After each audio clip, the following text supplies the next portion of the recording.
Welcome to the Toke Trans. What do I say? Welcome to the Toke Trans podcast, where we talk life, love, and getting high. Grab a J and join us. We do not condone the consumption of illicit activities with anyone under the age of 21. Welcome to the Toke Trans podcast, everybody. It's your boys, Aaron and Bo, and today we're talking. Yeah, what are we talking dicks. about? We're talking dicks.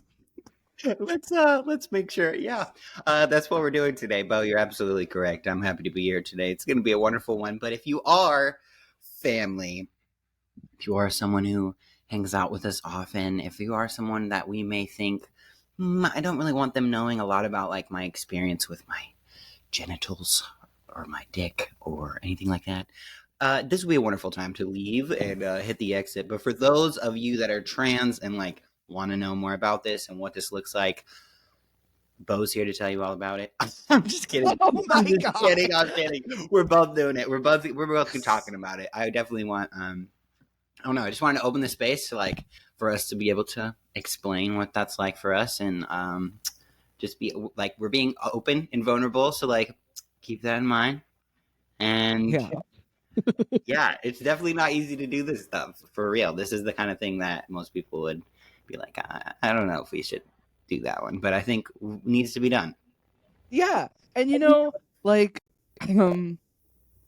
earlier on in my transition, I think a lot of trans people experience this, that like, around the time where you come out as trans, the people around you get very curious about what that means, and they might often feel like they have a right to that information because they're in your circle, maybe, or close to you, or family, or blood related, or something like that. Right. And this is just a reminder that if you're one of those people listening, that you don't have the right to that information. We're sharing this information with you for our community, and also like just to benefit our community. If you're listening to this, it's because we want you to understand better, so that you don't bother your trans loved ones with something that might make them uncomfortable. So we're making us uncomfortable so that you can avoid making others uncomfortable. That's just what we do. We did it with our chest before surgery, and we'll do it probably for a long time. Yeah. It's Digital footprint, who? Yeah, you know, whatever. It's fine. What do you mean? We're here. Yeah, and I just feel like, I don't know, I feel like we should talk about it. So basically... So what's bottom growth? Yeah, bottom growth. Bottom growth is like a way that you're able to notice some... Okay, so basically when you start hormone replacement therapy, is when you are implementing the opposite hormone into your body, right? To kind of hit a second puberty into another gender. So when you do that, you'll experience side effects. And those side effects often are like very noticeable to other people, like your facial hair, your voice deepening, and things like that. But there are also things that you will experience that other people might not notice, like bottom growth. And bottom growth is basically your clit, right? Growing or swelling. I think it's called hypertrophy. Hypertrophy? I think that's the word. Yeah, Bo, take it from here. Yeah, so it's gonna get bigger. Yeah. Basically, yeah, it grows. It's gonna get bigger, and it swells. Yeah, well, I think all right, let me be an adult. Yeah, hold on. We're trying to get it together here, folks. We're all I right. think swelling might, like, calling it swelling. No. Might I think swelling is temporary. You know what I mean? Like, I don't think it's okay. Chop. Swelling isn't something that it's like chop. Oh my God. Okay. Okay, where are we So at? I 4 think minutes like 40. what happens to it isn't temporary. Hold on. Oh my God. Oh, this one's on me. Oh my God. Okay. Oh my Okay, God. 440. 440. Okay. I think you should open. What? No, we're keeping all of that in. It's great. Okay. So I'll just do like a beep. so it what happens to it is for sure permanent, and it grows a lot. No, I think we And should start before that. I think hold on. I think holy shit. okay, I just think we should Oh my all God. right, we can do this. Hey everybody, welcome to the Toke. Okay, yeah, and then you oh my god, how are we gonna do this? Okay. I think we should start at what is bottom growth. So I'm gonna be like, hey Mo, what is bottom growth? And I think you should Okay. take from there. Oh my God. Who knows how much of that I'll keep, but I'll probably keep most of it. It's great. So Bo, I need you to tell me about bottom growth. What is bottom growth? So bottom growth is typically associated with hormone replacement therapy. Specifically if you're assigned female at birth and start taking testosterone, that's something that you'll experience is bottom growth, which is a growth in your bottom.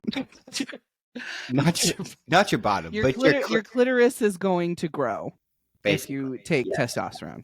Right. That's what that means.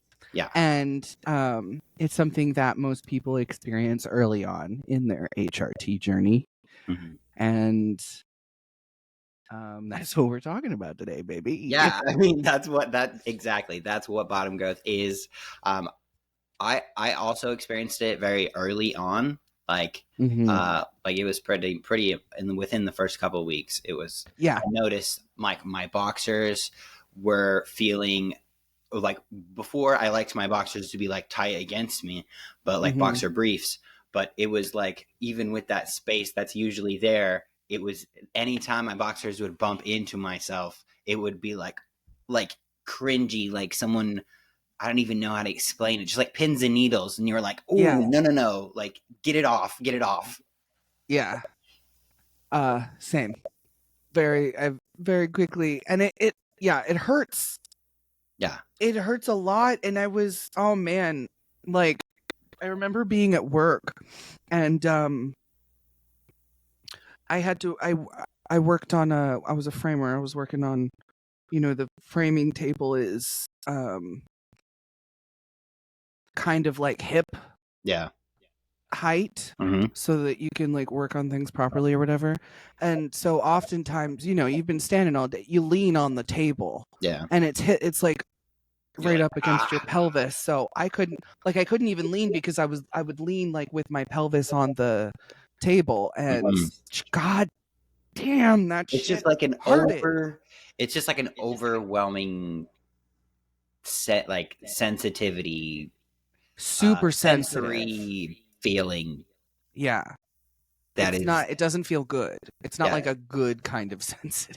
Yeah, no. It's just like everything makes it have pins and needles, like feeling. Yes. You just want to keep everything off of it. Yeah, and that was pretty immediate. I do remember feeling pretty like affirmed by that. I feel like it was like my first very earliest sign with testosterone.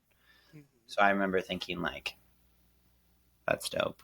But also, this is very inconvenient. Yeah, it is super inconvenient because, like, if you wear one kind of underwear for a really long time and then you get bottom growth and that underwear becomes uncomfortable, you're like, fuck, well, what? Now this you gotta change. Yeah. And especially for someone that's like worn one kind of underwear for my whole entire life. Yeah. And like that's the kind of underwear that I'm comfortable with. And like now I can't. can't even wear any of my underwear. What the I have to hell? find a different kind of underwear. Yeah. That's so inconvenient. I'm Yeah. autistic. I like. Oh my god. I need things to be just so. Yeah. And so I went through a lot of different brands of boxers. Did you? I did, trying to figure out what the hell I needed because I wore like women's briefs before. Yeah. That was Yeah. comfortable for me. I liked the tightness, Yeah. you know. Yeah. Absolutely. And right, yeah, and they're just cute. I liked them. What the hell?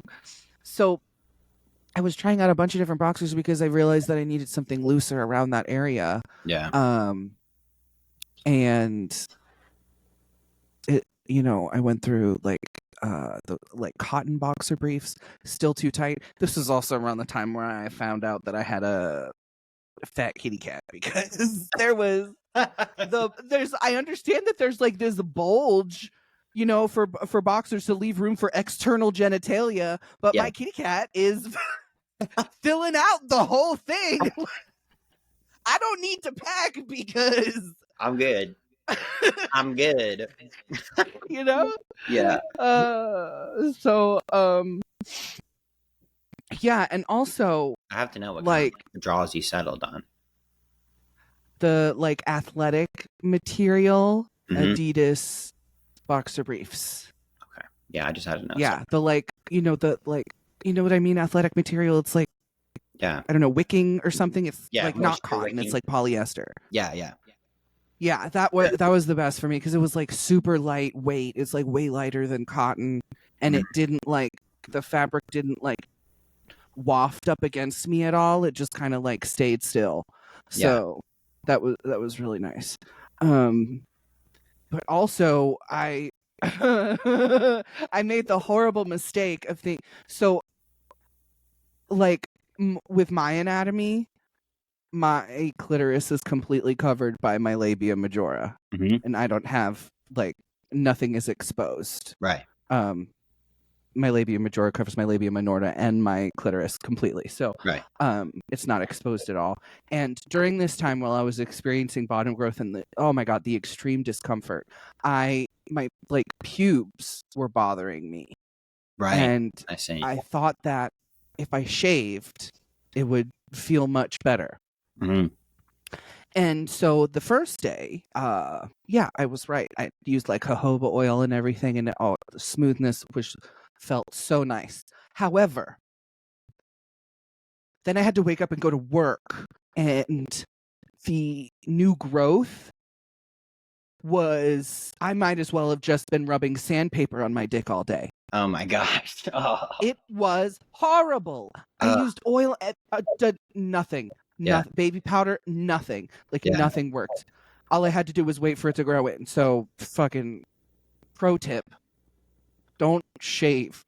You said no. Just keep oiling your hair and like, you know, trim it but the short spiky hairs are not where it's at with bottom growth. Oh my god. Especially in the beginning. When you're still like sensory things are new, everything is kind of feeling a little bit different. You're feeling different. You're supposed to be like monitoring how you feel on the inside, how you're feeling emotionally, along with like other physical features. So it's definitely a lot to keep up with, but this is definitely a good way to keep an eye on it, and to understand it better. Really. Did you shave when you had bottom growth? Not all the way down. No. Okay, you're smart. Fucking smart. No, I wouldn't. No, that was too. I was overstimulated by it all. It was just like it was a lot to get used. Yeah, it's really overstimulating. Yeah, and it's really hard to like relish in your journey while you're like, fuck, my dick hurts. Yeah. And really no one really knows about it except for like your partner, right? Like they're the only person that you're like, oh my god, like this is happening, this is a thing that I'm experiencing. Yeah, like I'm sitting here trying to help a customer at work, and in the meantime I'm just screaming on the inside, and I want to like put my hands down my pants and just grab each lip and just does it touch? Yeah. I also feel like you can't what? I couldn't do Oh, that of like course while you I'm can't. talking You're to a at customer work. at work. Yeah, you can't like situate yourself. You're like in the middle of a Right. conversation. You gotta keep your shit together. Absolutely not. Fucking no. Oh my god. I also feel like people are like, how much does it grow, right? Like I remember Googling that so Oh, fucking yeah. much. He's like, you're Yeah. trying to get all the information before you decide if hormone replacement therapy is for you and how you're feeling, and like you're still assessing your body and stuff. So yeah, I feel like people always I ask that question a lot, and from my the medical research says like 1 to 4 centimeters basically. Centimeters? But I always exactly that's where I always got stuck too, is like centimeters. Like how are we measuring this? And what I think I've the conclusion I think I've come to is that when your anatomy covers it covers your clit where it's underneath, then in that case like growth is gonna bear like some will like maybe pull it out to where it's not as enclosed, Mhm. to where like when you're measuring it, it seems shorter compared to the people that were like already exposed and then it Mhm. spoiled. Does that make sense? It does make sense, but I will tell you that I think I grew like 2, maybe 3 inches. Okay, bro. Okay, bro. Yeah, dude. Yeah, dude. Like when I Honestly, I hold don't up know my how many thumb, centimeters works. when I hold up my thumb and I tell you that it's as big as my thumb, I'm not lying. Yeah. Yeah. So Homie wasn't that big before. Like right. I barely had any like length Yeah. I see. before testosterone. I see. See, So I was working theory and it is wrong immediately. yeah, Squashed. it's but I mean, yeah, so and I am a grower. Okay. So Let's just while right now he is encased, right. he does say hello. He does come to visit. He does come to say hello sometimes. He opens the window and he's like, What "Hey, up? how's everybody doing?" Exactly. So that's just like proof, like that right there. There's so many different experiences and ways to like that things that can happen during like a transition. Like you can't predict the things that are going to change with hormone replacement therapy, but that's hard because you're trying to research like what is going to change. How can I be ready for this? Like I'm worried about my genitalia. Like what's going to happen down there when I decide to do that? So like it's definitely good to do research and to think about, you know, other people's experiences, but everybody's experience is definitely different. So it's good to get a wide variety of, you know, of information that you can from people who are willing to share it. So that way you're able to compare and kind of consider what's best for you and decide from there. Yeah, exactly. Because, you know, yeah, you can't pick and choose what's going to happen. So, yeah. And even, you know, the things that do happen, they might not happen in the extent that they do with other people. Like with my voice, for instance, while I am capable of getting down really low, I've spent so long talking like a woman and being socialized as a woman, that my voice being able to be deeper doesn't really matter because I talk up here. Because that's your natural. This is just how I've always talked for 22 years. My voice was always like sitting up. Yeah. And I get excited and it gets even higher. Yeah. Because I was socialized as a girl. That's how girls talk. That's how I talked. Right. And so well, there's you things like that. Taught to think that is the way a woman talks, right? Right. Yeah. So like it's definitely whoever talks. Like I get excited and I'll raise my voice, or I'll get dysphoric about my voice when I talk to the dogs because I like go a bunch of octaves higher, and like I'm like, oh my god, I forgot that. But you don't. You still, even when you say that, you still sound like a dude.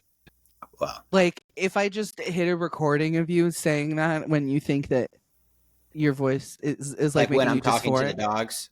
Yeah. Yeah, If I recorded like just your voice and played it to anybody, they'd be like, "Oh, hey, that guy is yelling at his dogs." But I get misgendered on the phone all the time because I'm like, "Hi, I made an appointment. Oh, right. But Hi, yeah, my name is Bo. I called. I need my prescription filled. Oh, thank you so much. You know, I always get misgendered on the phone because that's where I talk. I try so hard, but I feel Yeah. so mean and rude when I'm like, "Hi, yeah, I called. I have an appointment. yeah, yeah, exactly. My name's Bo. You're like I need trying my to be more prescription." friendly. Yeah. And even It- no, I see what you mean. it just sounds, and also it's just like not comfortable. That's not where my voice. Like this is naturally where I talk. Right, yeah. I have to make a conscious decision to come down here. Yeah, You know. definitely, of course. And I think everyone kind of does that in some situations where you're like, all right. Yeah. Yeah. It's like code switching kind of. Yeah, for sure. Yeah. Oh yeah, the bottom growth part of top surgery is top surgery of HRT is also conveniently the time where, I don't know about you, but me, I was fucking beating the meat like mad. Like mad. Yeah, your sex drive does go up a lot. And I feel like that is definitely something that you need to be prepared for sure. Your sex drive goes up crazy. And it's something that you'll definitely need to talk to your partners about because, like, they'll be affected by it too. And, like, that's like its own, conversation of, like, you're trying to adequately explain how you're feeling, but also adequately validate their feelings. And yeah, that could be true. That could be tricky. I was like Facebook memories. Yeah. I just had my 5 years on testosterone anniversary. So I'm starting to get my like beginning Stop, that's so cool. posts about starting testosterone and stuff. Yeah, coming And back. the way that I live tweeted my fucking puberty, I was just posting shit about like, oh man, let me tell you about thick women. Like, oh my god, I love women. Oh my god. I was like, holy shit, dude, reel it in. just post it, just public. What's up? Oh, testosterone is a hell of a drug, let me tell you, and women look good. And I was like, I'm like, I've always been bisexual, but the beginning of my HRT journey, I had never been more straight in my life than I was. Yeah. When I first started T, I don't know what about it, but every woman in my life smelled so much better. It's just stunning. They looked so much more. They look, they always look good, but they just looked extra good, way too good. You know what I mean? Yeah, no, that's definitely something that's definitely associated with bottom growth. I can't believe how much different to me they smelled. Yeah, that's interesting. Did you experience that? Did like people start to change smells? Change smells? No, I don't think so. No, I don't think so. That must have been a you thing, bro. Jesus. So I'm saying everybody has like that different experience. You can't choose. You can't pick and choose. Like I thought I would never want a beard. I thought that was my one thing. I wanted the voice drop. I wanted the redistribution. Like I wanted to just feel comfortable in my body. And like, that was one thing I was like, I'll shave every day. Don't worry, babe. I'm talking to Kayla. I'm like, don't worry. I'm not going to have a beard. That would be insane. That would be ridiculous. I would never have a beard. I wouldn't go all like that. I know it'll probably try to come in, but I'll shave every single day. You don't have to worry about it. I shave probably once every 2 to 3 weeks. And it is like, I just can't do it. So it's just, even if you think even what you want in that moment, as things come in, you're like, holy shit, that's I kind of love that. Like, I never thought I would love that, but then, oh my God, I love it. You know what I mean? Yeah.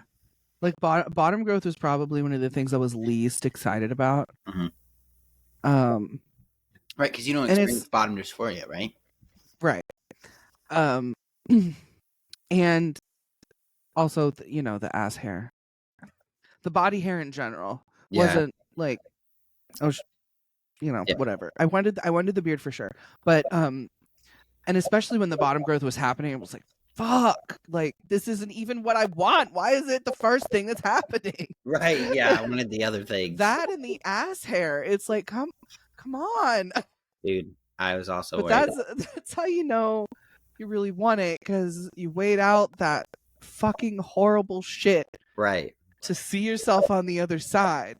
And Yeah. it's like, if that's not worth it to you, then it's not worth it to you. Right. That's fine, and that's valid, and you're valid, and You're still what have a you, man. but yeah.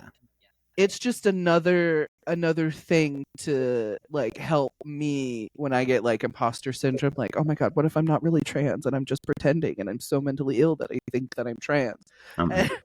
No. It's like, boy, you went through months of dick pain, ass hair itching, the horniest you've ever been, emotional instability, hungry, the hungriest bitch alive. Hungry. That's a fact. And you went through all of that, and you think you're an imposter. That is fucking rich. You're like trying to. You need to be nicer on yourself. Yeah, and it's not even like that. I don't love my bottom growth. I'm like indifferent about it. It's just like I'm fine with my genitals. Right. I've always been fine with my genitals, and they look a little bit different now. Yeah. But I mean, that's fine. They still kind of function the same way. I will say that orgasms feel totally different now. Definitely different. So different. And the process is different. So that's definitely something to keep in mind. And that's why I say these conversations with your partner are so important, because like you may be with your partner, like I was with Caleb before I started testosterone. So like as things change, like you have to have those open, like super open conversations about those things. And yeah, no, definitely. I agree. Yeah. And I had been like, masturbating one way for the whole time, and then that way didn't work anymore. Right. Yeah. It's just wild. I was like, oh my god, what? Yeah. I have to find out how to masturbate. It's fucking crazy. Yeah, you have to figure it out, and then you have to be able to convey it to someone else. And you're like, that's like a whole thing of its own. It's just because you're trying to figure out what's even comfortable for you now and what that looks like. So yeah, and during the growth period, there might be a period of time where nothing is comfortable. Right, because it just is just. It's just sensory growing. Overload. Right, but that doesn't last forever at all. No, definitely not. I think I was probably done with the pain. I mean, like before the first year. Yeah, I'm thinking a couple months. Yeah, for sure. A couple months of pretty stimulating, pretty bad discomfort. Yeah, pretty stimulating discomfort. Yeah, and then it kind of settles. It eases. Yeah, like slowly. Yeah, you slowly get more used to things. You find clothes that are more comfortable. You find out what you don't want to be wearing. Or then maybe later on you are able to wear those things because you're more used to everything's more comfortable for you. So you just have to try, you just have to, it's just something that you'll just have to monitor and be honest with yourself and honest with your partner. And yeah. And I always think that talking to somebody, like getting a therapist or just having someone that you can rely on regularly to have conversations and like talk these things out about how you're feeling. I feel like that is a big part of like your transition and finding yourself, is being able to talk to other people about it and express what you're feeling. And like a lot of times when I'm talking to somebody, I'm like talking, and then by that time I finish explaining what I'm saying, I'm like, now that I say that, I'm kind of thinking blah, blah, blah, blah. And then it works. Yeah. So I definitely think, that it's important to have someone to talk to. Yeah. I mean, like how many times have we been talking about like our own experience and we're like, did you ever, because they say that, but I haven't. And that was like, was that, and then you're like, no, not me. That was like the foundation of our friendship, was like we ran into each other, we were like Same. Okay. Same. Yeah. And Yeah. we like so many things that we related on. And me and Bo Yeah. we can be so opposite, but there's so many things that we were related on. It was just like boom, that's it. So Yeah. having someone to talk And to sometimes is crucial. the things can be like super like concerning, but you know, you don't really want to, you might be embarrassed or something, but I could always be like, hey, bro, Right. Yeah. I'm feeling this. Do you think I need to, you know, like, Yeah. or is this something, you know what I mean? Like, Yeah, and I feel like the Facebook groups are crucial for that too. Like people all the time be posting in there like this is what I'm feeling. There's also like we have Lone Wolf District, which is our Facebook group where we do free like giveaways and stuff. And in there they recently did an update to Facebook where you can post anonymously.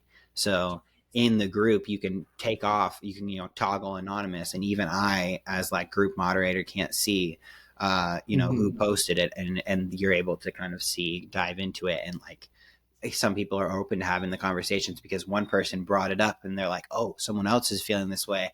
Now I can kind of say it as well, and like, and like feel like that door has been opened to where we're having this conversation in a safe group, like a private group where you might not comment those things publicly where people could see. Yeah, I agree.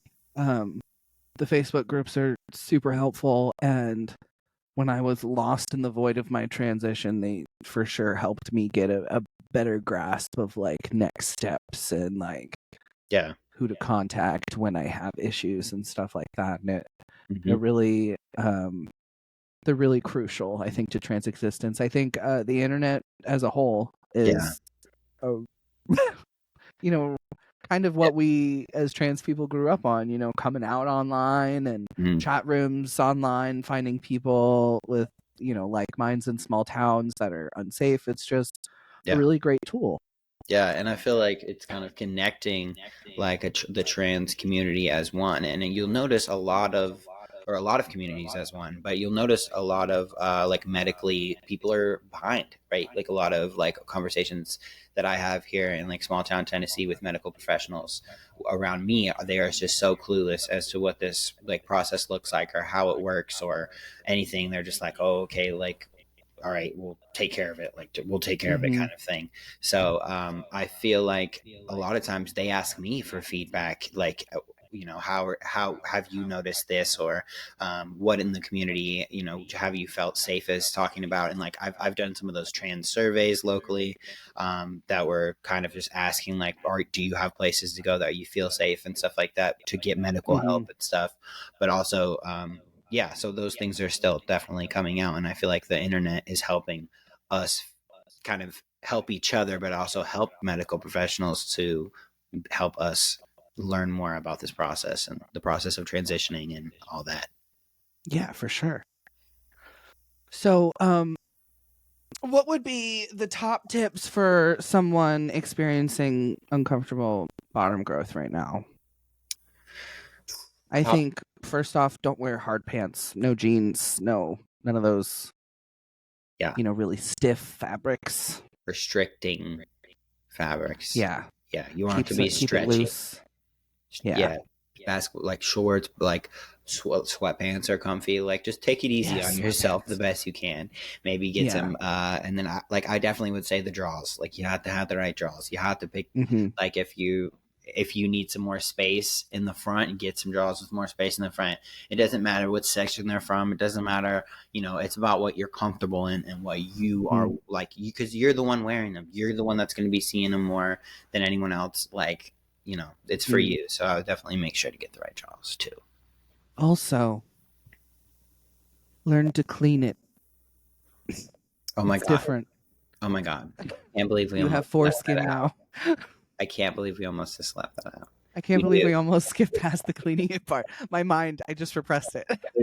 Please. Yeah, you do have to clean it differently. It's just like you have to pull it back and clean it back. Just like anything, just like cis men do as well. Yeah, because we have to wipe when we pee, Right. And toilet paper can get under there, under your new foreskin. Yeah, that's the thing. you know, we have self-cleaning systems. We create discharge. You know, there's fluid going on down there that can get under there. You Yeah. gotta be learn how to clean. clean out your new business. And it can be very uncomfortable while it's growing like that. It was literally just a clitoris, the thing that is 10,000 times more sensitive than a penis, and Right. the head of it is now completely exposed, where before it was covered. Yeah. So it's like breathing on, like a light breeze can send a shiver down my fucking spine. Throws everything off whack. Yeah. Oh my god. And it's not even only just that like stimulation that's tough to deal with, but it's also like to prioritize like cleaning it and being like a cleanliness and like getting in routine. It's fuck, I just forgot what I was saying. Yeah, puberty is smelly. You're going through puberty now, and like for a second time, and like it's not like your same hygiene routine might not even work anymore because you got man stink now. Your secret baby powder scent isn't gonna do it. Yeah. Oh no, I got it. It's not just stimulate and overstimulating. It can also be incredibly triggering, incredibly dysphoric. Oh yeah. And like dealing with that and like having to like pay more attention even to the area sometimes can cause more dysphoria because it's just like you're like for me, I was just like numb to the whole situation. I was just like, it is what it is. Like, don't look at it, don't fuck with it. Like it's just the just ignore. But like once things start changing down there, you have to like inspect it. You have to like know that, make sure that you're okay and that you're, like you said, like taking a shower and cleaning it properly and stuff. And that can be really tough to pay attention to and spend extra attention in that area. But I think it does get easier as you get more comfortable with your body and you get to know your body more. At least it did for me. And then, you're able to have an easier time dealing with it. And you have like a new routine to where you're like, yeah, that's normal. And it was like I said, it was kind of affirming for me to start to see that because it was just like, something I didn't have before that I wanted, and so it was nice to have that, and it was affirming. So I tried to like focus on the things that were changing that I liked, then rather the things that were there that were like that originally just gives you dysphoria, if that makes sense. Yeah. Congratulations, you have a little dick now. Congrats if you're listening. You sure do. Yeah, absolutely. And people will call it all kinds of things like T-dicks or all kinds of colorful words, but basically that's what it is. Bottom growth covered. If you feel comfortable, drop a comment. If you want to have a conversation, you can always join the groups. If you want to have a more private conversation, be linked below. And yeah, if you please, thank you for listening, and please take this information and be discreet with it, I guess.